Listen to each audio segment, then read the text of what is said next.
Minister, a number of years I was a lone voice in this House highlighting the need to reopen vacant homes, and I want to acknowledge the steps, Minister, that you have taken to introduce the Refurbishment Grant for vacant properties in our towns, villages and now our rural areas. But Minister, the Department has been slow to issue guidance to local authorities. That has now eventually come. But we now need to actively encourage the uptake of this particular scheme. And I do want to acknowledge that your input into this as well, and we've discussed it, and I think this scheme can be vitally important to breathe life back into our towns, our villages, our rural areas, and I'll explain where we're at the moment. As you know, Pathway 4 of Housing for All does set out the blueprint to address vacancy and make efficient use of our existing housing stock. I think all of us want to do that, and we should do that. Many areas in our cities, towns, villages of all sizes face a blight of vacant properties. So what I've done on the 14th of July this year, I launched the Vacant Property Refurbishment Grant as part of the Creek Honaha Towns Fund. Okay, and that grant will benefit those who wish to turn a formerly vacant property, house or building, into their principal private residence. The grant is for €30,000 and it's available for the refurbishment of vacant properties for occupation, as I've said, including the conversion of a property which was not previously residential. So, and I've also changed in relation to the planning exemptions, conversion from commercial to residential without planning.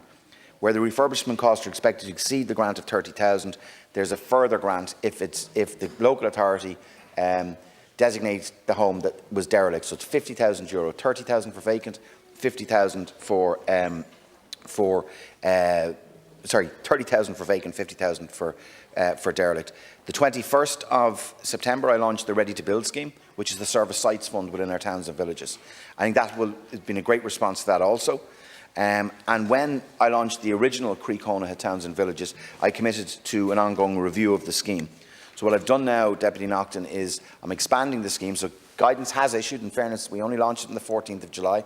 Could I say as well, in the first 4 weeks, we've had 169 applications to the scheme through most local authorities, and there's incredible interest in it. I think it will work very well because it's simple and it's been broadly welcomed. And in the budget, we're retaining it. Others would get rid of it, by the way, you're not sitting too far away from you, so, which I think really is something that they can explain. But this is a simple grant that will help homeowners. I have extended it now to rural areas. That will take effect from November, okay? And also to our urban towns, so your Drumcondras or your Ballincollegs or that type of thing. So basically, it's open right across the 26 counties, and it has had a very good start already. And thank you for your input into the scheme, by the way. Minister, I think from a climate perspective, this is a no-brainer. We've already put the infrastructure in place.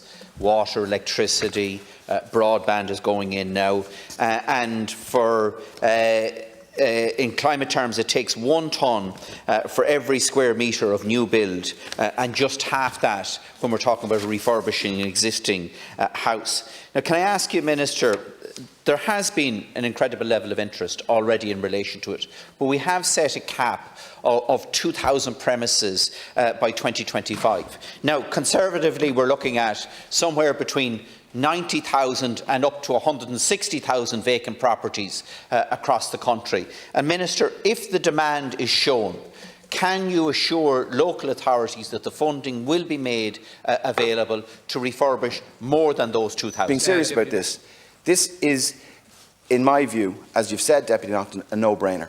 Okay, it's open to every local authority. It's a simple application. To answer Deputy McNamara's question, that if the local authority designate the house, so you come to them with an application, you're purchasing a house, and they say yes, that's vacant 2 years or more, that's all that is needed there, and then you get the 30,000 grant.